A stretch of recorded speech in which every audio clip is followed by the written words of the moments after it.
had a bit of a bad boy stigma about him, but I mean, once they all got to know him and knew that it wasn't all his fault, they all wanted him. You know, he's a great bloke.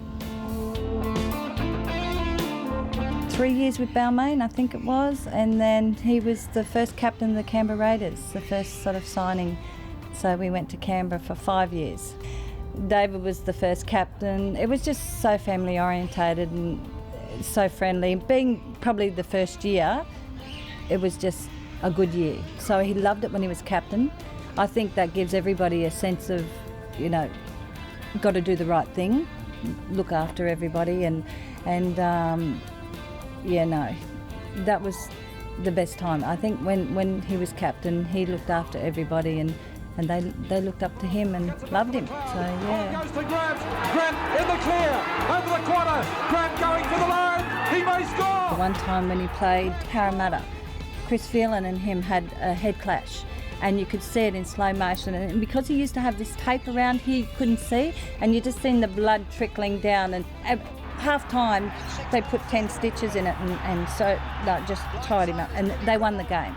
And he said that if he had seen it, he wouldn't have gone back on again, but they had something like 37 stitches all up. Ray Warren, he said, Ushka took off like Boss Trooper.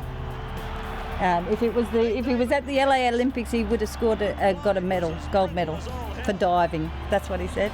I always remember it. It was great. Sullivan goes and he takes off. Ushka!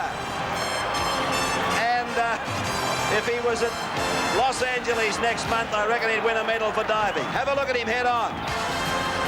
Straight across the top of them. We went to Kyogle when he finished his football career in Sydney.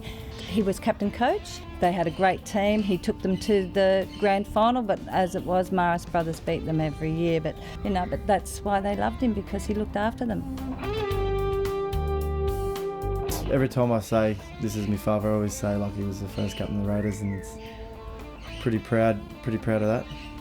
You get your decent Aboriginal players and they're always going to be around, but for a leader to, you know, back in them days, an Aboriginal leader for a club that's just come out, they must have had a lot of faith in him, a lot. He probably would hate tattoos because he never had any, but it's, you know what it's like these days, everybody's got them, it's a new thing. But if he was looking down, I reckon he'd be very proud at what, you know, at all of us, not only with my footy achievements. I think I went as far as I could with what I could do, and no, but everybody in the family, especially Mum, you know, she's held her own pretty well.